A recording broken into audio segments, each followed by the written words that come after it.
সবাই জানে যে ভারত কূটনীতিতে অত্যন্ত ঝানু। এখন এই ঝানু প্লেয়ারদের সঙ্গে আজকে কিন্তু উল্টা খেলে দিচ্ছেন ডক্টর মোহাম্মদ ইউনূস। পাল্টা কূটনীতিক চালে ধরাশায়ী হলো কিন্তু ভারতীয় টিম। বলা যায় যে ভারতীয় টিম তাজ্জব বনে গেছে। সেখানে কিন্তু আরেকটা চাল খেলে দিল বাংলাদেশ পক্ষ। কি? সাবেক প্রধানমন্ত্রী শেখ হাসিনা তিনি যেটা পারেন নাই সেটা জাস্ট একটা মিটিং এ করে ফেলেছেন ডক্টর মোহাম্মদ ইউনূস। আর এতে সারা বাংলাদেশ এই যে একটা হাফ ছেড়া আসলে আমরা বাঁচতে যাচ্ছি। যাদের জন্য এই আয়োজন। ডক্টর ইউনূস নরেন্দ্র মোদী বৈঠকে নজিরবিহীন ঘটনা ঘটে গেছে। কি ঘটেছে আপনি শুনলে অবাক হবেন। ডক্টর ইউনূস যে আসলে কি, বাংলাদেশ যে এখন কি, 1971 সালের পর এই প্রথম এই চোখে চোখ রেখে নরেন্দ্র মোদীকে পাশে বসিয়ে স্ট্রেইট ডক্টর ইউনূস বলে দিয়েছেন। অন্যদিকে প্রফেসর ডক্টর মোহাম্মদ ইউনূস যে সকলের চাইতে সেরা তার একটি নজিরও আমরা সেখান থেকে দেখতে পেয়েছি। কি সেই নজিরটি? কোন দেশ ছোট কোন দেশ বড় এইটা বিচারের দিন শেষ। দেশকে চালাচ্ছে সেটাই হলো মেইন। দেখেন না, বড় দেশের প্রধানমন্ত্রী বসা থেকে দাঁড়ায় গেল, সবাই দাঁড়ায় গেল, ইউনূস স্যার এন্ট্রি নিল। মনে হইতেছে জানেন ভিউগেল বাজতেছে, সম্রাট আসতেছে। এই হলো খেলা, এরই নাম বিশ্ব নেতা। ইতিহাস নেতা জন্ম দেয়, ইতিহাস নেতা জন্ম দেয়। নরেন্দ্র মোদীর রাজনীতির জীবনের শেষ দিন বলে উনি উল্লেখ করেছেন যে তার রাজনীতি সে এখানেই স্টপ করবে। নরেন্দ্র মোদী রাজনীতি থেকে বিদায় নিবে, ভারতের প্রধানমন্ত্রীর পদ থেকে বিদায় নিবে এবং তার দল থেকে অন্য কেউ প্রধানমন্ত্রী হবে এবং রাষ্ট্র পরিচালনা করবে। নতুন একটি তথ্য দিয়েছেন, বাংলাদেশের জন্য অত্যন্ত আশাব্যঞ্জক, বাংলাদেশের জন্য অত্যন্ত আনন্দদায়ক একটি সংবাদ। সেই সংবাদটি কি? এটা কিন্তু বাংলাদেশের জন্য অনেক বড় একটি ইতিবাচক সংবাদ। মোদির পিছনে যে লোকটা বসে আছে ইঁদুরের মতো করে, সে কোনো কূটনৈতিক না, সে একজন দোভাষী। ডক্টর ইউনূসের সাথে কথা বলতে, ইংরেজিতে কথা বলতে মোদির দোভাষী প্রয়োজন হচ্ছে। ভারতের দুর্ভাগ্য, বাংলাদেশ এমন একটা সময় এমন একজন নেতা পেয়েছে। যেভাবে খেলা শুরু করছে ডক্টর ইউনূস, তার রেশ থামানোর মতো আর কোনো মানুষ আমি দেখতেছি না, কোনো দলও দেখতেছি না, উড়া দমে চলছে। দর্শক শ্রোতা, আসসালামু আলাইকুম। নতুন একটা ভিডিওতে জানাচ্ছি আপনাদের স্বাগতম। এইমাত্র পাওয়া তাজা এবং গরম খবর। আজকের এই ভিডিওটি কেমন হতে চলেছে, কতটা গুরুত্বপূর্ণ, ভিডিওর অংশ বিশেষ এবং শিরোনাম দেখেই কিন্তু আপনারা ইতিমধ্যে বুঝে গেছেন কেমন হবে আজকের এই ভিডিওটি, কোন বিষয় নিয়ে আলোচনা করতে যাচ্ছি আজকের এই ভিডিওতে। আমি আপনাদের কাছে রিকোয়েস্ট করবো আজকের এই ভিডিওটি সম্পূর্ণ দেখবেন, একটু স্কিপ করবেন না। সম্পূর্ণ দেখলে অনেক কিছু জানতে পারবেন এবং বুঝতে পারবেন। প্রিয় দর্শক বন্ধুরা, আমি আর বেশি কথা বাড়াবো না, সরাসরি আপনাদের বিস্তারিত ভিডিওতে নিয়ে যাবো। তার আগে আপনাদের কাছে ছোট্ট একটা রিকোয়েস্ট করবো, যারা এরকম ভিডিও দেখতে পছন্দ করেন চ্যানেল সাবস্ক্রাইব করে পাশে থাকা বেল আইকনটি বাজিয়ে রাখবেন। ইতিমধ্যে যারা সাবস্ক্রাইব করে দিয়েছেন তাদের জানাচ্ছি অসংখ্য ধন্যবাদ। চলুন প্রিয় দর্শক বন্ধুরা, এই ভিডিওতে লাইক করে দিয়ে আমরা বিস্তারিত ভিডিওগুলো মোবাইলের স্ক্রিন থেকে ধারাবাহিকভাবে একের পর এক দেখে আসি। ক্ষমতা বিস্তারের জন্য ডক্টর মোহাম্মদ ইউনূসকে কংগ্রেচুলেশন দিতেই হয়। সাবেক প্রধানমন্ত্রী শেখ হাসিনা তিনি যেটা পারেন নাই সেটা জাস্ট একটা মিটিং এ করে ফেলেছেন ডক্টর মোহাম্মদ ইউনূস। আর এতে সারা বাংলাদেশ এই যে একটা হাফ ছেড়া আসলে আমরা বাঁচতে যাচ্ছি। যাদের জন্য এই আয়োজন তারাও কিন্তু অনেকটা সুন্দরভাবে তাদের জীবনের দিকে যাচ্ছে। রোহিঙ্গা ইস্যু বাংলাদেশের সবচেয়ে বড় গলার কাটা। আপনি অনেকে এটা বুঝতেছেন না, যেটা যে আগামী 10 বছর পরে কোন লেভেলে যাওয়ার কথা। দর্শক, দীর্ঘ সময় ধরে রোহিঙ্গাদের প্রত্যাবর্তন ইস্যুতে মিয়ানমারকে কোনো রকমে রাজি করানো যাচ্ছিল না। চীনের চাপ বলেন, ভারতের গুটিবাজি বলেন, কোথাও না কোথাও বিদেশিরা টাকা পয়সা দিচ্ছে 5 টাকা 10 টাকা, কিন্তু এই যে রোহিঙ্গা জনগোষ্ঠী তারা বাংলাদেশের মধ্যে একটা নিজেদের জীবনও একরকম ভাবে চলতেছে। বাংলাদেশের অর্থনীতি, সামাজিক অবস্থান সবকিছুতে একটা চাপ হয়ে দাঁড়াইছিল। অবশেষে 1,80,000 রোহিঙ্গা মিয়ানমারে প্রত্যাবর্তন হতে যাচ্ছে, আর এদেরকে যোগ্য হিসাবে একটা লিস্ট করা হয়েছে। আর এই সুসংবাদ দিয়েছে আজকে আমাদের প্রধান উপদেষ্টার প্রেস উইং থেকে পাঠানো এক বার্তা। বলা হয়েছে, আজ ব্যাংককে 6ষ্ঠ বিমস্টেকের শীর্ষ সম্মেলনের ফাঁকে এক বৈঠকে মিয়ানমারের উপপ্রধানমন্ত্রী ও পররাষ্ট্রমন্ত্রী ইউ থান সোয়ে বাংলাদেশের প্রধান উপদেষ্টার উৎস প্রতিনিধি ডক্টর খলিলুর রহমানকে এই তথ্য জানান। আপনাদের খেয়াল থাকার কথা, গেল কয়েকদিন আগে এই বিমস্টেক সম্মেলনের আগেই ডক্টর মোহাম্মদ ইউনূসের সাথে মিয়ানমারের যিনি প্রধানমন্ত্রী আছেন, প্রধানমন্ত্রী না জান্তা প্রধান, তিনি তার কূটনৈতিকভাবে একটা বৈঠক করা ট্রাই করছে। এর কয়েকদিন আগে রমজানের মধ্যে জাতিসংঘের মহাসচিব তিনি বাংলাদেশ ঘুরে গেছেন, ইউরোপীয় ইউনিয়নের বেশ কয়েকটা রাষ্ট্র বাংলাদেশে ঘুরে গেছেন। আবার ডক্টর মোহাম্মদ ইউনূস যখন চীনে গেছেন, এই বিষয়গুলো কিন্তু আলোচনার মধ্যে একটা ফোকাসে ছিল যে রোহিঙ্গাদের প্রত্যাবর্তন ইস্যুটা কিভাবে করা যায় এবং তাদেরকে কিভাবে মোটিভেট করা যায় যে তারা যেন এই দেশ ছেড়ে তাদের দেশে ফিরে যায়। তো মোটামুটি কয়েকটা মিটিং, কয়েকটা বৈঠক এর আগেও আওয়ামী লীগ সরকারের সময় একটা ট্রাই করা হয়েছে। তবে ফলটা যখন আইসা পড়ছে, এটা ডক্টর ইউনূসের আমলে পড়ছে, বা কেউ কেউ বলছেন ডক্টর মোহাম্মদ ইউনূসের ফেস ভ্যালু বা আন্তর্জাতিক লেভেলে তার যে কানেকশন। যাই হোক, মোট সুখবরটা হচ্ছে মিয়ানমার কর্তৃপক্ষ বাংলাদেশকে নিশ্চিত করেছে যে বাংলাদেশে আশ্রয় নেওয়া রোহিঙ্গাদের মধ্য থেকে আপনার 8 লাখ রোহিঙ্গার একটা তালিকা তারা করেছিল। সেখান থেকে 1,80,000 রোহিঙ্গাকে মিয়ানমারের সরকার ফিরিয়ে নেওয়ার জন্য যোগ্য হিসেবে চিহ্নিত করেছেন। আর প্রক্রিয়া সম্পন্ন হলে তারা মিয়ানমারে প্রত্যাবর্তন করবে। তবে স্পিডটা আসছে ফাইনালি, যেমন ধরুন আমি বুঝাই যে এখানে শেখ হাসিনার যে ভূমিকা নাই তা না, আপনি স্বীকার করতে মনে আছে। যেমন এই যে জুলাই আগস্ট অভ্যুত্থান, এখানে কি বিএনপির ভূমিকা নাই? সবচেয়ে বড় ভূমিকা বিএনপির, জামাতের নাই? আছে। অন্যান্য রাজনৈতিক ছোটখাটো দলগুলো নাই? আছে। কিন্তু রেজাল্টটা নিয়ে নিল কে? ফলটাকে নিয়ে নিয়েছে জাতীয় নাগরিক পার্টির 8-10 জন পোলাপাইন। তারা কিন্তু এটা মূল কারিগর, সব জায়গায় তাদের ডিমান্ড। কেন? ফাইনালি টোকাটা তারা দিছে, দ্যাটস ওয়াই তারা কিন্তু এটা ফল খাচ্ছে। তো তদ্রুপ মিয়ানমারের সাথে রোহিঙ্গা প্রত্যাবর্তন ইস্যু সরকার অনেকদিন থেকে চাপ দিছে, আওয়ামী লীগ সরকারও কাজ করে গেছে, বাট ফলটা ডক্টর মোহাম্মদ ইউনূসের হাতে এসে পড়ছে। ইভেন তিনি আসার পরে তার একটা ফেস ভ্যালু আলাদা আছে, সেখান থেকে হয়তো কিছুটা পজিটিভ নেগেটিভ তৈরি হয়েছে। যাই হোক, সবাই জানে যে ভারত কূটনীতিতে অত্যন্ত ঝানু। এখন ওই ঝানু প্লেয়ারদের সঙ্গে আজকে কিন্তু উল্টা খেলে দিচ্ছেন ডক্টর মোহাম্মদ ইউনূস। ভিডিওর শুরুটা দেখেন, ভারতের প্রধানমন্ত্রী সহ সবাই বসে আছেন। ডক্টর মোহাম্মদ ইউনূস যখন ঢুকছেন এক এক করে কিন্তু সব দাঁড়ায় গেলেন, লাস্টে নরেন্দ্র মোদীও উঠে দাঁড়ালেন। এটা তো গেল। এই ভিডিওতে প্রমাণ করে যে ভারত উল্টা অত্যন্ত আকাঙ্ক্ষিত ছিল এরকম একটি বৈঠকের জন্য। আগে মনে করা হচ্ছিল যে মানে বাংলাদেশ মনে একদম মুখায় আছে, সাইড লাইনে বৈঠকের জন্য চিঠি দিল, মানে এত কেন নম। কিন্তু এই ভিডিওর চিত্র কিন্তু প্রমাণ করলো যে না, পাল্টা কূটনীতিক চালে ধরাশায়ী হলো কিন্তু ভারতীয় টিম, যে সবাইকে বসায় রাখলো। মানে ইউনূসের পক্ষ থেকে যারা কূটনীতিক এই আলোচনাগুলোর জন্য আয়োজন করছিল তারা বসায় রাখলেন, বা ভারতের যারা আয়োজক তারা বসে থাকলেন নির্দিষ্ট সময়ে, তারা বসে থাকলেন নির্দিষ্ট সময় একটু পরে হয়তো ডক্টর মোহাম্মদ ইউনূস এমনভাবে প্রবেশ করলেন যে মনে হচ্ছিল যেন তারা মোদির জন্য খুবই আকাঙ্ক্ষিত বা প্রতীক্ষিত, এবং সেরকম একটা ভিডিও আমরা দেখলাম। গেল এটা। তারপরে দেখেন সম্পর্ক বিনির্মাণের ক্ষেত্রে, ঘনিষ্ঠ করার ক্ষেত্রে কিছু স্মৃতি, কিছু চিহ্ন, কিছু উপহার, সেগুলি অনেক বড় ফ্যাক্টর হিসেবে কাজ করে। ডক্টর মোহাম্মদ ইউনূস কিন্তু সেই কাজটি করলেন। তিনি এমন একটি ছবি উপহার দিলেন নরেন্দ্র মোদীকে, বলা যায় যে ভারতীয় টিম তাজ্জব বনে গেছে। তারা ভাবতেই পারেনি যে এইরকম যেখানে টানাপোড়ন, সেখানে যেখানে বৈঠক হওয়াটাই মুশকিল, বৈঠক হবে কি হবে না শেষ মুহূর্ত পর্যন্ত যেখানে অনিশ্চয়তা, সেখানে কিন্তু আরেকটা চাল চেলে দিল বাংলাদেশ পক্ষ। কি?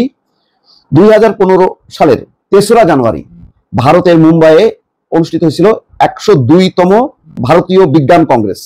সেই কংগ্রেস থেকে ডক্টর মোহাম্মদ ইউনূসকে স্বর্ণ পদক দেওয়া হয়, আর সেই স্বর্ণ পদকটা ডক্টর ইউনূসের হাতে তুলে দিয়েছিলেন নরেন্দ্র মোদী। সেই ছবি 2015 সালের 3রা জানুয়ারি, আর এখন 2025। তো আজকের থেকে 10 বছরের পুরনো ছবি, সেটা বাধাই করে নিয়ে ইউনূস হাজির হয়েছেন। ভারতীয়রা তো কল্পনাও করতে পারেনি এমন একটা ছবি দিয়ে ডক্টর ইউনূস স্মরণ করে দিলেন যে দাদা তুমি অথবা ভাই তুমি যাই বলেন না কেন, আমাকে 10 বছর আগে কিন্তু এরকম একটা ছবি তুমি আমাকে দিছিলা, দেখো আমি এটা সত্য করে নিয়ে আসছি, ফলে তুমি আমার শত্রু না। আমরা বন্ধুত্ব চাই সব দেশের সাথে, ভারতের সাথেও, কিন্তু সমমর্যাদার ভিত্তিতে। বন্ধুত্বের যে নিদর্শন শেখ হাসিনা রেখে গেছে, এটা বিশ্বে বিরল, এরকম হয় না। এটা হলো ওই মানে কি বলে মালিক আর বৃত্ত যে সম্পর্ক, সেই সম্পর্ক না। আমরা সবাই ভাই ভাই হবো অথবা মালিক হবো। তুমি ভারতের মালিক, আমি বাংলাদেশের এই মুহূর্তের মালিক, জনগণ আমাদেরকে এই মালিকানা দিছে, এখন আপাতত আমরা সেবা করব, এইরকম একটা সমমর্যাদা হবে, এটাই, আর কিছু না। তো দেখেন সেই 10 বছরের পুরনো ছবি দিয়ে রীতিমতো চমকে গেল। আপনি দেখেন সেই নরেন্দ্র মোদীর মুখের অভিব্যক্তিটা দেখেন, সেটা আপ্লুত স্বাভাবিকভাবে যে ডক্টর ইউনূস সেই পুরনো ছবি 10 বছর আগের ছবি নিয়ে আমার কাছে দিয়ে দিল।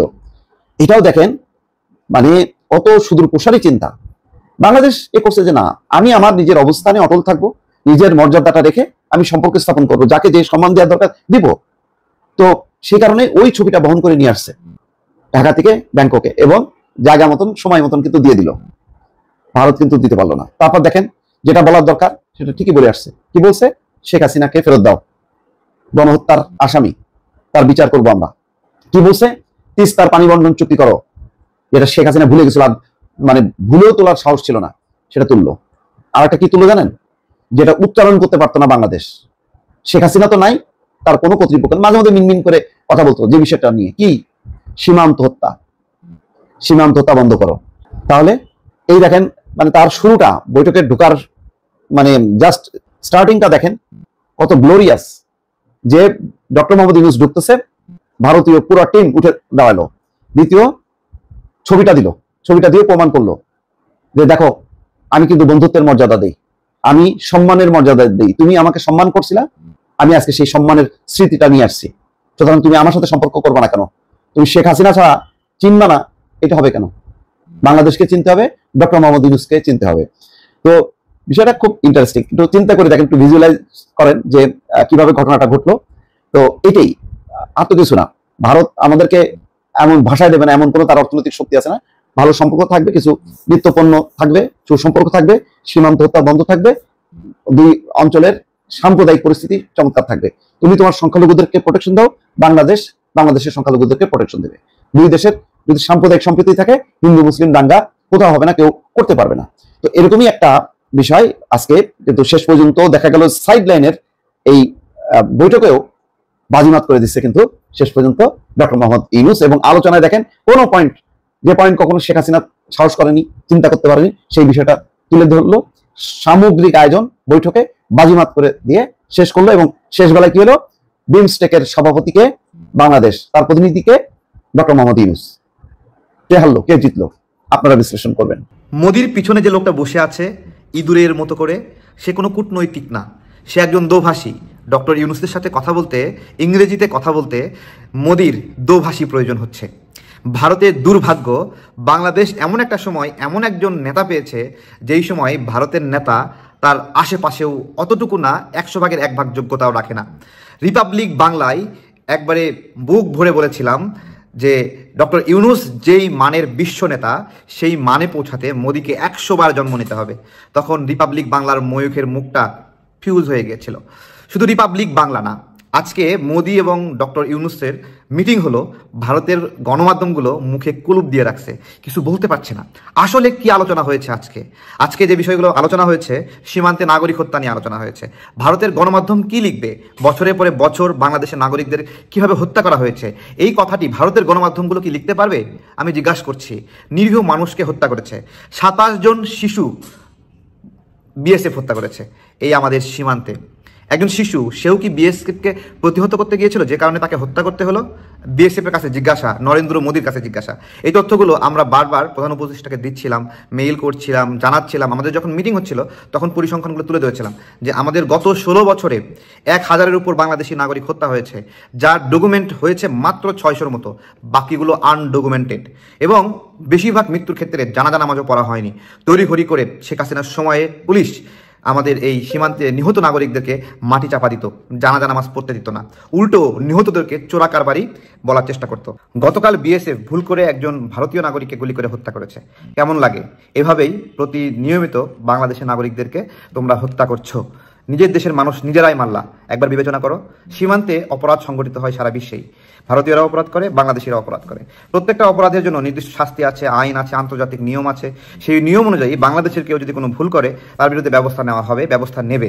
কিন্তু এভাবে সীমান্তে পাখির মতো মানুষকে গুলি করে হত্যা কোনোভাবেই প্রশ্রয় দেওয়া যায় না। এছাড়া আলোচিত হয়েছে গঙ্গা পানি চুক্তির মেয়াদ শেষ হয়ে গেছে, সেই বিষয়ে আলোচনা হয়েছে, তিস্তা পানি চুক্তি বিষয়ে। আজকে একটা কথা ভারতীয়দেরকে জিজ্ঞাসা করি, এই যে নদীগুলোর উপরে তোমরা বাদ দিয়ে পানিগুলো আটকে দিয়েছো, নিচু দেশের দিকে পানি প্রবাহিত হবে, খুবই স্বাভাবিক। তোমরা যে পানিগুলো আটকায় দিয়ে সারা দেশ সারা বছর ধরে এই পানিগুলো সুবিধা নিলা, যখন পানিটা বেড়ে যাচ্ছে বর্ষাকালে, পানির লোড নিতে পারছে না, তখন এই পানিটা আমাদের উপরে কেন ঠেলে দিচ্ছ? নিজেদেরকে প্রশ্ন করো। আমরা যদি বর্ষার সময় অতিরিক্ত পানির কারণে ক্ষতির ভাগ নিতে পারি, তাহলে শুষ্ক মৌসুমে যেইটুকু পানি আছে সেটুকু পানি কেন ভাগ পাবো না? এই নদীগুলো ভারতে উৎপত্তি হয়েছে এরকম না, এগুলো আন্তর্জাতিক নদী, কমপক্ষে 3টি দেশ থেকে টাচ করেছে এই নদীগুলো। সেই নদীগুলোর পানির হিসাব চাচ্ছি, যেগুলোর উৎপত্তি স্থল ভারতও না, ভারতও ওই নদীগুলোর পানি ভোগ করছে, অন্য দেশ থেকে আসা পানি। সেই পানিগুলোর একটা অংশ, ধরেন 1 বালতি পানি ভারতের কাছে আছে, আন্তর্জাতিক নদীর পানি, ভারতের অধিকার আছে, আমাদের অধিকার আছে। 1 বালতি পানির মধ্যে 1 গ্লাস তো আমরা ভাগ পেতে পারি। আমরা নিচু দেশে যারা আমরা ক্ষতি বহন করি, ক্ষতির ভাগ বহন করি, 1 গ্লাস পানি তো পেতে পারি। এই বিষয়গুলো ভারতীয়রা বোঝে না। এই না বোঝার কারণে আমাদের দূরত্ব। ভারতের নাগরিক, ভারতের রাজনৈতিক ব্যক্তিবর্গ, সরকারি দল, বিরোধী দল কখনো কেউই আমাদের এই বিষয়গুলোতে সহযোগিতা করেনি, সমর্থন করেনি। আমরা বলে যাচ্ছি, যে কারণে আমরা এই প্রশ্ন তুলেছি, ভারত আমাদের বন্ধু কিনা আমাদের আরেকবার বিবেচনা করতে হবে। আমরা তো দেখি ভারতের রাজনৈতিক দলগুলোর মধ্যে সরকারি দল, বিরোধী দল সমানভাবে বাংলাদেশের বিরোধিতা করে, বাংলাদেশের অস্তিত্ব তাদের জন্য অস্বস্তির, এইরকম একটা ভাব করে। আমিও আপনাদেরকে বলছি, ভারতের যে ভৌগোলিক কাঠামো সেটা যেরকম বাংলাদেশের জন্য অস্বস্তি, বাংলাদেশের ভৌগোলিক কাঠামো ভারতের জন্য অস্বস্তি। এটা আপনারা মনে রাখবেন। প্রত্যেকটা জায়গায় আপনারা যেরকম আমাদের উপর নির্ভরশীল, আমরাও আপনাদের উপর নির্ভরশীল, কিন্তু যেই নিপীড়নটা করছেন সেই নিপীড়ন আর করতে পারবেন না, কারণ আমাদের সাথে আছে বিশ্বমানের একজন নেতা। আমরা আর পেছনে ফিরে তাকাবো না, শুধুই সামনে যাব। অনেকগুলো বিষয়ে আমরা অগ্রগতির সামনে আছি। আমি আপনাদেরকে বলছি, রোহিঙ্গা বিষয়ে আপনারা যে যে ষড়যন্ত্র করেছেন সবকিছু ছিন্ন করা হবে। ডক্টর ইউনূস স্যারের সহযোগিতায় আমরা সকল রাজনৈতিক দল মিলে এই সহযোগিতা করব। যতদিন উনি দায়িত্বে আছেন আমরা সর্বোচ্চভাবে শক্তি দিয়ে সহযোগিতা করব। এবং বাংলাদেশের নাগরিকরা এতদিন পরে ভাবছে তাদের মনের মতো একজন ব্যক্তিকে নেতা হিসেবে পেয়েছে। আজকে জাস্ট মোদি এবং ডক্টর ইউনূসের যোগ্যতার কাঠামো দেখেন। মোদিকে একজন দোভাষী নিয়ে ডক্টর ইউনূসের পাশে কথা বলতে হচ্ছে, স্বাধীনভাবে ইংরেজিতে সে নিজের মনের ভাবটা প্রকাশ করতে পারছে না। এটাই হলো মোদি এবং ডক্টর ইউনূসের পার্থক্য। এখন এখানে সবচেয়ে বড় প্রবলেম দাঁড়িয়ে গেছে আপনার সোশ্যাল মিডিয়া। আপনাদের তো তবু কিছুটা এথিক্স আছে, কিছুটা জবাবদিহিতা আছে, আপনাদের জবাবদিহি করতে হয়। সোশ্যাল মিডিয়াতে কোনো জবাবদিহিতা নাই, জঘন্য ভাষায় কথাবার্তা বলা হচ্ছে। এখন উনি সাংবাদিকতার এথিক্স ধরেছেন যে এটা সাংবাদিকতার কোন এথিক্সে পড়ে। Mirza Fakhrul, you are absolutely right, সাংবাদিকতা কোন এথিক্স এটা পড়ে না শুয়োরের বাচ্চা বলা। এখন there is a gap. I am not a journalist, number one. Number two, আমি কোনো কৃত গোলাম না আপনার মতো, নাম্বার টু। নাম্বার থ্রি, আমি একজন সচেতন বাংলাদেশি নাগরিক, আমি একজন ভুক্তভোগী নাগরিক, যে নাগরিক তার মৃত মা বাবাকে দেখতে পারে না। আমি ওই নাগরিক দেশের পক্ষে কথা বলার জন্য আমার মায়ের মুখে আমি শেষ পানিটুকু আমি তুলে দিতে পারি নাই, আমার বাবার মুখে শেষ পানিটুকু তুলে দিতে পারি নাই। এই আপনার মতো জঘন্য লোকজনদের জন্য, আপনাদের মতো সামাজিক বেশ্যাদের জন্য বাংলাদেশের একজন নাগরিক জেকব মিল্টনকে কাউকে শুয়োরের বাচ্চা বলতে হয়, কাউকে বেশ্যার বাচ্চা বলতে হয়, আপনার মতো একটা ভণ্ডকে ভণ্ড বলতে হয়। আপনি বিএনপির অনেক চোরকে হেফাজত করেন, তাদেরকে আপনি শুয়োরের বাচ্চা বলে গালি দেন না, কারণ ওর ভাগটা আপনার ভাগে আসে। মির্জা ফখরুল, আওয়ামী লীগ নেতা কর্মীদের মামলার ভয় দেখানো, চার্জশিট থেকে নাম বাদ দেওয়ার মাধ্যমে বেশ ভালো ইনকাম করেছেন আপনারা, আপনি এবং আপনার ছোট ভাই। পাশাপাশি বিশাল অঙ্ক লেনদেনের মাধ্যমে প্রায় 150 আওয়ামী লীগের অঙ্গ সংগঠনের নেতা কর্মীদেরকে জামাই আদরে আপনার ঘরে বসিয়ে আপনার ভাই খাইয়েছে। এই কিন্তু নিজ দলের নেতা কর্মীদের তোপের মুখে মানব বন্ধন পরে, মানব বন্ধনের মুখোমুখি হন আপনারা, যেটা পরবর্তীতে স্থগিত হয়। মির্জা ফয়সাল আমিন ও তার অনুসারীদের চাঁদাবাজি ও অনিয়ম নিয়ে 1 এপ্রিল নিজ জেলায় বিএনপি মহাসচিব মির্জা ফখরুল ইসলাম আলমগীরকে সাংবাদিক সম্মেলনে প্রশ্ন করা হলে আপনি সেসব প্রশ্নের উত্তর না দিয়ে ওখান থেকে কেটে পড়েছিলেন। মির্জা ফখরুল, আপনি একজন নিঃসন্দেহে শিক্ষিত একজন মানুষ, আপনি কি মার্জিত? হ্যাঁ, আপনি মার্জিত, আপনি আমার মতো অভদ্র না। এখন কথা একটা, আপনার এই ভদ্রতার মুখোশের আড়ালে লুকিয়ে আছে একটা ভণ্ডামি। আপনার ভদ্রতার মুখোশের পিছনে লুকিয়ে আছে এক দেশদ্রোহী রয়ের দালাল। আপনার এই ভদ্রতার পিছনে লুকিয়ে আছে একটা হারামজাদা। আপনার এই ভদ্রতার পিছনে লুকিয়ে আছে একটা নরপশু, যে দীর্ঘ 17 বছর 20 বছর বিএনপির মহাসচিব থাকাকালীন একটা যোগ্য নেতৃত্ব, একটা যোগ্য বিপ্লব আপনার দ্বারা হয়নি। এবং বিএনপির নপুংসক নেতৃত্ব আপনার মতো একটা বাটপারকে। থাইল্যান্ডের রাজধানী ব্যাংককে বিমস্টেক যে সম্মেলন হচ্ছে, তাতে আমাদের প্রধান উপদেষ্টা ডক্টর ইউনূসের সাথে ভারতের প্রধানমন্ত্রী নরেন্দ্র মোদীর একটা বৈঠক হয়েছে সাইডলাইনে। এই প্রথমবার তারা এ ধরনের দ্বিপক্ষীয় বৈঠকে বসলেন। প্রচুর জল্পনা কল্পনা ছিল, প্রচুর প্রত্যাশা ছিল বাংলাদেশ পক্ষে, অন্তত প্রচুর অ্যান্টিসিপেট করা হয়েছিল এই যে বৈঠকটা হোক, বাংলাদেশ চাইছিল। এটা তৃতীয়বার চাওয়া, বহুবার বলেছি। প্রথমবার ছিল জাতিসংঘের সাধারণ পরিষদে, সেখানে একটা সাইডলাইন বৈঠক চাওয়া হয়েছিল। দ্বিতীয়বার বাংলাদেশ, মানে আমাদের প্রধান উপদেষ্টা রীতিমতো ভারত সফর করতে চেয়েছিলেন একটা দ্বিপক্ষীয় বৈঠকের জন্য, ভারত রাজি হয়নি। এটা আমাদের প্রধান উপদেষ্টা প্রেস সচিব জানিয়েছেন আমাদের প্রধান উপদেষ্টা যখন চায়না যাচ্ছিলেন তখন। অ্যান্ড ফাইনালি এটা আমি বহুবার বলেছি যে তৃতীয়বার যদি না হয় তাহলে আর চাওয়া উচিত হবে না। ভারত শেষ পর্যন্ত এটা করলো। এখন বারবার এই প্রশ্নটা আসছে এবং ভারতের মিডিয়াতে এই আলাপটা চলছেই, কারণ আমাদের প্রধান উপদেষ্টাই বা বাংলাদেশ পক্ষ থেকেই এই বৈঠকটা বারবার চাওয়া হয়েছে। এবং শেষে যা যা কথা হয়েছে, দুই দেশের অ্যাটিটিউড বা যা যা ঘটলো সব কিছু মিলে এটা কি বাংলাদেশের পরাজয়, ডক্টর ইউনূসের নতজানু হওয়া বা মাথা নিচু করা মোদির সামনে, এই আলাপ আছে, করা হচ্ছে। ইনফ্যাক্ট যেটা হয়েছে, আমাদের প্রধান উপদেষ্টা তার দায়িত্ব নেওয়ার আগে থেকেই, আই রিপিট, দায়িত্ব নেওয়ার আগে থেকেই, পরে তো বটেই, উনি প্যারিসে বসে ভারতের অনেকগুলো মিডিয়ার সাথে যেভাবে ইন্টারভিউ দিয়েছিলেন, সেদিনই তিনি এটা স্পষ্ট করেছেন বাংলাদেশের পররাষ্ট্রনীতি একটা স্বাধীন সার্বভৌম দেশের পররাষ্ট্রনীতি যেমন হওয়ার কথা সেই জায়গায় তিনি নিয়ে যাবেন। এবং বলা বাহুল্য সেই ঝড়ের প্রধানটা গেছে ভারতের উপর দিয়ে। ঝড় বলছি এই অর্থে যে উনি অনেক র্যাডিক্যাল কিছু করে ফেলেছেন তা না, একটা স্লেভ দেশ, একটা ভেসেল স্টেট, একটা কলোনি পরিচালনা করেছিলেন শেখ হাসিনা, ভারতের একটা কলোনি, সেই জায়গায় ডক্টর ইউনূস যা করছেন এটা একটা সার্বভৌম দেশের যে কোনো সরকার প্রধান করবেন, কিন্তু ওইটার তুলনায় এটাকে খুবই র্যাডিক্যাল এবং ঝড়ের মতো মনে হয়েছে ভারতের কাছে। এবং ভারত গোসা করেছে, তাদের একে তো পরাজয়, দ্বিতীয়ত ডক্টর ইউনূস এসে তার আত্মসম্মান বোধ দেখানো শুরু করলেন, শীত দ্বারা সোজা করে দাঁড়ালেন, চোখে চোখ রেখে কথা বললেন, এগুলো তো ভারত আসলে পছন্দ করে না, বহুদিনের অভ্যেস তো। যাই হোক, সেটা তিনি জানিয়েছেন। সেই ডক্টর ইউনূস এখন মরিয়া হচ্ছেন, কাকুতি মিনতি করছেন, মনে হতে পারে একটা বৈঠকের জন্য, এতে তার পরাজয় হলো কিনা। গতকাল আমাদের সামনে একটা ছবি এসে হাজির হয়েছিল, আমরা নিশ্চয়ই খেয়াল করেছি, সেটা হচ্ছে বিমস্টেকের যে নৈশভোজ হয়েছে সেখানে দুজন পাশাপাশি বসেছিলেন এবং দুজনকেই মানে কর্ডিয়াল কোনো অ্যাটিটিউডই তাদের ফেসে ছিল না, বরং অনেক ট্রোল মানুষে করলেন যে সারা বছর দুই বন্ধু ঝগড়া করার পর যখন দেখে পরীক্ষার সিট পাশাপাশি পড়েছে, তারপর এরকম নানান ট্রোল করছে। এবং সত্যিই তাদের বডি ল্যাঙ্গুয়েজ মোটেই ভালো ছিল না। তাতে এই প্রশ্ন কেউ কেউ করছিলেন, আদৌ কি পরদিন তাদের বৈঠক হতে যাচ্ছে? সেই বৈঠকটা হলো এবং সেই বৈঠকটারও বডি ল্যাঙ্গুয়েজ আমরা যদি দেখি খুব ভালো কিছু ছিল না, এটাও সত্য, কিন্তু বৈঠকটা হয়েছে, কথাবার্তা হয়েছে এবং ডক্টর ইউনূস তার প্রতি নতজানু হয়েছেন। এটাকে অ্যাপারেন্টলি দেখানোর জন্য আরেকটা ঘটনা ঘটেছে, সেটা হলো আমাদের প্রধান উপদেষ্টা এর মধ্যে বৈশ্বিক যে কোনো নেতার সাথে, সেটা রাষ্ট্রপ্রধান হোক বা অন্য কোনো সংস্থার প্রধান হোক, তিনি তাদেরকে উপহার হিসেবে একটা গ্রাফিতির বই দেন। অসাধারণ কনসেপ্ট। এই মুভমেন্টের পর যেসব গ্রাফিতি আঁকা হয়েছে সেগুলোর একটা কালেকশন তিনি উপহার দেন, আপনারা যে কেউ খুঁজলেই দেখবেন। কিন্তু জনাব মোদীকে তিনি সেটা দেননি, বরং দিয়েছেন 2015 সালে ডক্টর ইউনূস ভারতে গিয়েছিলেন, তাদের সায়েন্টিফিক কনফারেন্স হয়েছিল, সেখানে তাকে গোল্ড মেডেল দেওয়া হয়েছিল, মোদী সেটা পরিয়ে দিয়েছিলেন, সেই ছবি দেওয়া হয়েছে। তাতে মনে হতে পারে যে এটাও এক ধরনের পরাজয়, তিনি এই গ্রাফিতির ছবিটা দেওয়ার সাহস করলেন না, কেউ কেউ বলতে পারেন। আর তিনি যে একসময় মোদী স্নেহধন্য ছিলেন সেটা দিয়ে তিনি তার কিছু সুনজর পাওয়ার চেষ্টা করছেন, এভাবেও ইন্টারপ্রিট করা যায়। আরও কথা আছে, দুই প্রধানমন্ত্রী না, একজন প্রধান উপদেষ্টা, একজন প্রধানমন্ত্রী, তাদের যে স্টেটমেন্ট তারা দিয়েছেন তার মধ্যেও আমি মনে করি বেশ বড় ভিন্নতার জায়গা আছে। আমাদের প্রধান উপদেষ্টা খুবই বিস্তারিতভাবে, খুবই উচ্ছ্বসিতভাবে ভারতের সাথে কথা বলেছেন। এর মধ্যে গুরুত্বপূর্ণ আলাপ আলোচনা এসছে ফর শিওর, এতে কোনো সমস্যার কিছু নেই। যেমন শেখ হাসিনাকে ফেরত দেওয়া, শেখ হাসিনা ওখানে বসে আমাদের সরকারের বিরুদ্ধে বিষোদ্গার করা, এগুলো নিয়ে, সীমান্ত হত্যা নিয়ে কথা, তারপরে আমাদের পানি চুক্তি শেষ হয়ে যাচ্ছে, পদ্মা গঙ্গা পানি চুক্তি, সেটা বা অন্যান্য নদী পানি চুক্তির প্রসঙ্গ আনা হয়েছে, এই সব কিছু নিয়ে কথাবার্তা বলেছেন, কিন্তু খুব বিস্তারিত একটা স্ট্যাটাসে সেটা উল্লেখ করেছেন।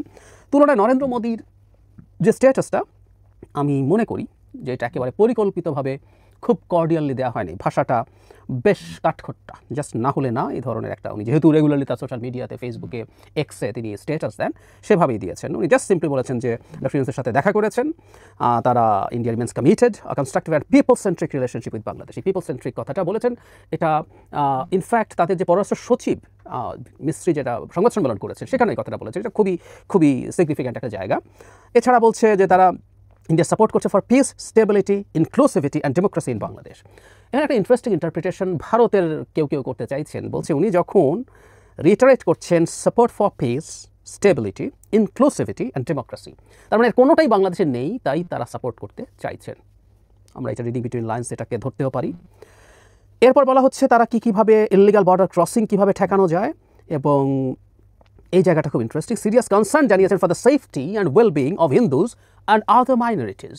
আমি বিক্রম মিশ্রির যে ব্রিফিং আছে সেখানে এই জায়গাটাকে তিনি এভাবে বলছেন, all the minorities including Hindus, কিন্তু আমরা মোদির যে স্ট্যাটাস সেটাকে একটু গুরুত্ব দিয়ে দেখতে হবে। তিনি বলছেন হিন্দুজ অ্যান্ড আদার মাইনরিটিস, সুতরাং এখানে মূল ফোকাস হিন্দু, সাথে আদার মাইনরিটিসকে যোগ করা হয়েছে।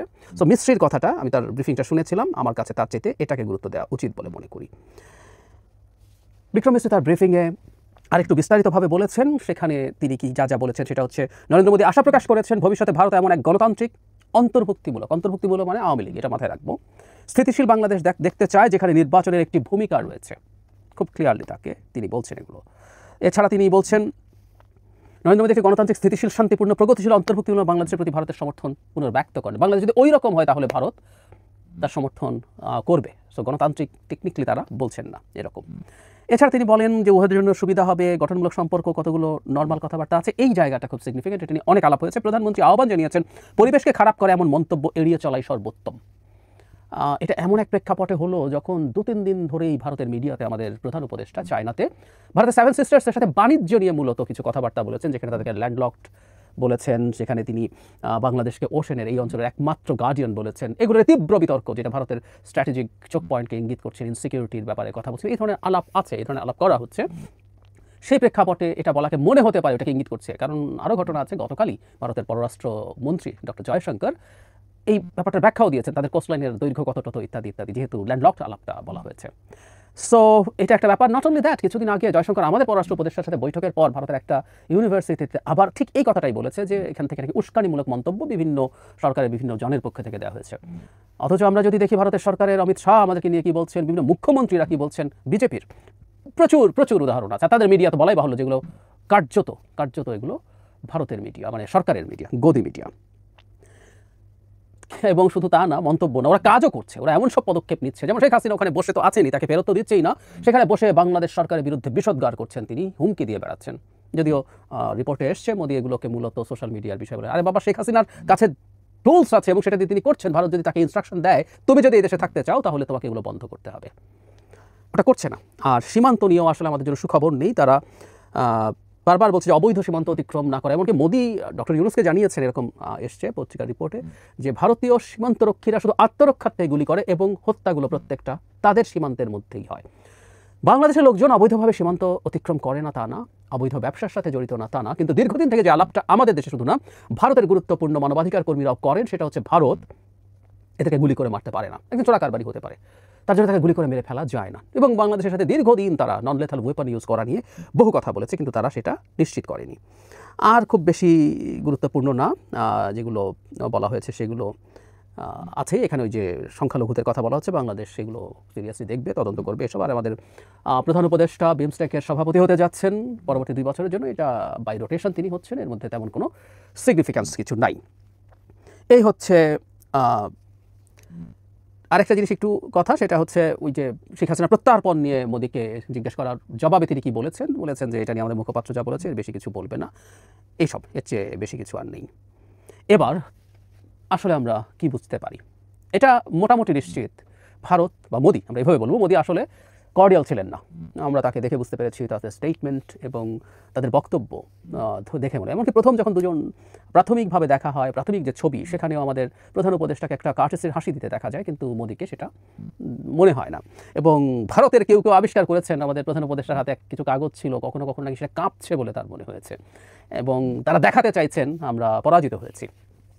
এবং কেউ কেউ বলছেন, ভিনা সিকরি বলছেন যে বাংলাদেশের ক্রমাগত চাপে ভারতকে যেতে হয়েছে। আমি তাহলে প্রশ্ন করি, বাংলাদেশ তো একটা খুবই দুর্বল দেশ, নন সিগনিফিক্যান্ট দেশ, অপ্রয়োজনীয় দেশ বাংলাদেশ ভারতের কাছে। তাদের ভাবটা এরকম, মানে সব নাকি আমাদের প্রয়োজন, আমরা ভারতকে ছাড়া চলতেই পারবো না। তো আমাদের চাপে তাদেরকে নতি স্বীকার করতে হবে কেন? প্রথম প্রশ্ন, কেন? তাদের তো জবাব দিতে হবে, কেন মোদিকে শেষ পর্যন্ত বসতে হলো? তার খুব বেশি ইচ্ছা ছিল না, বাট হি হ্যাড টু, উপায় নেই। কেন এটা হলো? আমি ব্যক্তিগতভাবে মনে করি বহুদিন ধরে নানানভাবে কাবু করার চেষ্টা করা হয়েছিল চাপ দিয়ে, কিন্তু তিনি পেরে ওঠেন নাই। এবং শেষ পর্যন্ত যেটা দাঁড়ালো, বাংলাদেশ ক্রমাগত চীনের সাথে সম্পর্ক তৈরি করে যাচ্ছে এবং স্ট্র্যাটেজিক জায়গাগুলোতে, সিকিউরিটি ইস্যুগুলোতেও চীনকে ইনভলভ করার টেন্ডেন্সি আছে। অলরেডি মোংলা পোর্টে চায়না ইনভেস্ট করবে। নট অনলি দ্যাট, তিস্তা প্রকল্পেও চায়না কাজ করে ফেলে কিনা, পেয়ে যায় কিনা, ভারতের সবচেয়ে গুরুত্বপূর্ণ টেনশনের বিষয় হলো এটা। সেটাও হতে পারে, এবং এভরিথিং ইজ হ্যাপনিং ভারতের এই ধরনের আচরণের কারণে। এবং এটা তো একদিক, বহুদিন বলেছি যে নিজের নাক কেটে পরে যাত্রাভঙ্গের মতো তারা তাদের ভিসা বন্ধ করে দিয়ে, আমাদের তো নর্মাল ট্রেড সরিয়েই রাখি, এই সেই $12-13 বিলিয়ন যেটা এক্সপোর্ট করে, তার বাইরে আমাদের লোকজন চিকিৎসার জন্য, শিক্ষার জন্য, স্রেফ বেড়াতে যাওয়ার জন্য, শপিংয়ের জন্য। এর মধ্যে এই রিপোর্ট আমরা দেখেছি না, পশ্চিমবঙ্গ, বিশেষ করে কলকাতার যে এলাকাগুলোতে আমাদের দেশের মানুষজন কেনাকাটা করতে যায়, তাদের কী অবস্থা? বছরের পর বছর বা দশকের পর দশকের ব্যবসা গুটিয়ে অন্য কিছু বিক্রি করার চেষ্টা করা হচ্ছে। এগুলো আমরা শুধু বলছি না, ভারতের আনন্দবাজারের মতো পত্রিকাও এই রিপোর্ট আমাদের সামনে নিয়ে এসছে। সো সব দিকে তাদের লস, এবং সরকারের উপরে তীব্র চাপ আছে, এবং 8 মাস চলে যাওয়ার পর এই চাপ আসলে নেওয়া কঠিন হয়ে যাবে তাদের জন্য, খুব স্বাভাবিকভাবেই। তার চেয়ে বারবার যেটা বলছি, সিকিউরিটি যে ইস্যুটা, সেটা তাদের মধ্যে একটা রোল প্লে করছে বলে আমি মনে করি। বাংলাদেশ ওখানে শুধু না, 7 সিস্টার্সের কথা মাথায় রেখে, এমনি দরকার নেই চায়নাকে যদি এই অঞ্চলে নিয়ে আসে। আমরা জানি মাতার বাড়িকে কেন্দ্র করে ভারত জাপানকে সাথে নিয়ে একটা শুধু পোর্ট না, এখানে একটা অর্থনৈতিক অঞ্চল করতে চায়। বাংলাদেশ যদি চায়নাকেও এখানে ঢুকিয়ে দেওয়ার চেষ্টা করে, ভারত যে অবস্থানটা চেয়েছিল সব কিছু নষ্ট হয়ে যাবে। সুতরাং যতই ডিসেনগেজ করুক, ডিসেনগেজ করে আসলে লাভ হয় না। আমি আলাদাভাবে কথা বলবো, ট্রাম্প যেমন সারা পৃথিবীর বিভিন্ন দেশের সাথে ডিসেনগেজ করছেন, ওতে ওর প্রভাব কমতে থাকে। আপনি মানুষের সাথে যত বেশি কানেক্টেড থাকবেন, তাকে প্রভাবিত করার সুযোগ তত বেশি থাকে। আর বাংলাদেশ এখন ওই জায়গায় নেই যে বকা দিয়ে, থ্রেড দিয়ে বাংলাদেশকে তার পথে নিতে পারবে।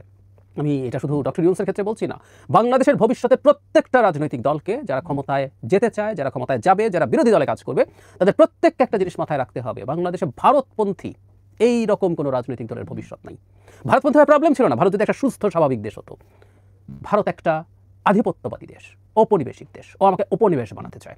সো ভবিষ্যতের কোনো সরকার, আমি বিশ্বাস করি আমরা ভারতের সাথে এরকম টেনশনে থাকবো না, কিন্তু কোনো সরকার কোনো সরকার ভারতের সাথে তার মতো করে চলবে এটা আর হবে না, সে ক্ষমতায় থাকতে পারবে না ফর শিওর। মানুষ তাকে রাস্তায় নেমে তাকে ক্ষমতা থেকে টেনে হিচড়ে নামিয়ে ফেলবে। এবং ভারত ব্ল্যাঙ্ক চেক দেওয়ার পরও শেখ হাসিনাকে রাখতে পারেনি, এটাও আমাদের মনে রাখতে হবে। বটম লাইন হচ্ছে, ভারত আসলে শেষ পর্যন্ত বাধ্য হয়েছে ডক্টর ইউনূসের সাথে বসা মোদির কাছে একটা তিতা বড়ি গেলার মতো। প্রথম কথাটা হচ্ছে, তাকে তো স্বীকৃতি বহুবারই দিয়েছেন, তিনি দায়িত্ব নেওয়ার পর শুভেচ্ছা জানিয়েছেন, বিভিন্ন ইস্যুতে কথা বলেছেন। এমনকি শেখ হাসিনা যখন নিজেকে প্রধানমন্ত্রী হিসেবে দাবি করছিলেন, ভারতের মিডিয়ার কেউ দাবি করছিল, তখন একদিন ব্রিফিংয়ে জিজ্ঞেস করা হয়েছিল, তখন তারা বলেছিলেন পররাষ্ট্র মন্ত্রণালয়ের ব্রিফিংয়ে যে না, তারা শেখ হাসিনাকে প্রধানমন্ত্রী আর মনে করেন না।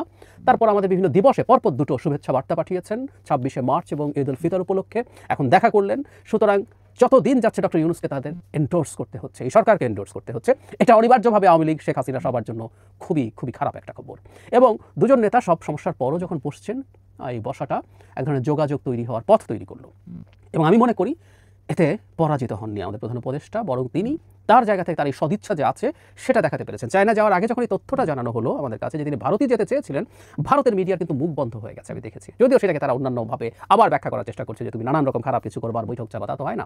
কিন্তু খারাপ কিছু করেও বৈঠকে আসতে হয়েছে মোদিকে, আমরাই চেয়েছি কিন্তু মোদিকে আসতে হয়েছে। এত প্রতাপশালী, এত হ্যাডাম, এত ইগো সব ছেড়ে ছুড়ে মোদিকে আসতে হয়েছে। এখানেই আমাদের বিজয়, এখানেই আমাদের বিজয়। এবং আমি বহুবার একটা কথা বলেছি, ভারত যদি সত্যিকার অর্থ অন্তত রিজিওনাল সুপার পাওয়ার হতে চায়, বহুদিন আমেরিকার উদাহরণ দিয়ে দেখিয়েছি, সুপার পাওয়ারের ইগো থাকতে হয় না। ও কাজ করে, ভুল হয়, শুধরে ফেলে, আবার উল্টো কিছু করে যেটা তার জন্য ভালো হয়। ভারত তার ইগো ভেঙে যদি আমাদের সাথে এনগেজ করে, তার লাভ, আমাদের লাভ, সব দিক থেকে লাভ। তবে আদি অকৃত্রিম যে কথাটা ভারতকে মনে রাখতে হবে, আমাদের দেশের সব রাজনৈতিক দলকে মনে রাখতে হবে, বাংলাদেশকে একটা স্বাধীন সার্বভৌম রাষ্ট্র হিসাবে বিবেচনা করতে হবে। বড় রাষ্ট্র হিসাবে ইভেন আমাদেরকে বেশি দিতে পারে সে আমাদেরকে সম্পর্কে রাখার জন্য, আর যদি নাও হয় কিছুটা বেশিও যদি সে ক্লেম করে কোনো ক্ষেত্রে, সেই আলাপও হতে পারে। কিন্তু বাংলাদেশ কলোনি হবে, বাংলাদেশ একটা করদ রাজ্য হবে, বাংলাদেশ শেখ হাসিনা না, 25% শেখ হাসিনাও আবার কেউ ক্ষমতায় আসবে, তাকে দিয়ে তার সাথে ডিল করবে ভারত, এটা পারবে না ভারত। ভারতকে এই জিনিসটা মাথা থেকে ঝেঁটিয়ে বিদায় করতে হবে। তাহলে আমাদের পরস্পরের প্রতি বিজনেস শুধু না, পরস্পরের সিকিউরিটির প্রতি মনোযোগ আমরা পরস্পরের দিকে দিতেই পারি, সেটা দেওয়া উচিত হবে। কিন্তু সবার আগে ওই শর্ত ভারতকে মানতে হবে। জানি না ভারতের ট্র্যাক রেকর্ড বলে তাদের এই স্মার্টনেসটা নাই। প্রিয় দেশবাসী, শুরু থেকে শেষ পর্যন্ত যারা এই ভিডিওটি দেখেছেন সকলকে জানাই অসংখ্য ধন্যবাদ। যারা এরকম নিউজ ভিডিও পেতে পছন্দ করেন তারা অবশ্যই এই চ্যানেলটি সাবস্ক্রাইব করে পাশে থাকা বেল আইকনটি বাজিয়ে দিবেন। যারা এখন এই ভিডিওটি শেয়ার করেননি, এই ভিডিওটি দ্রুত শেয়ার করে সকলকে দেখার সুযোগ করে দিন। আজকের মতন এই পর্যন্ত, দেখা হচ্ছে পরবর্তী কোনো ভিডিও নিয়ে ইনশাল্লাহ।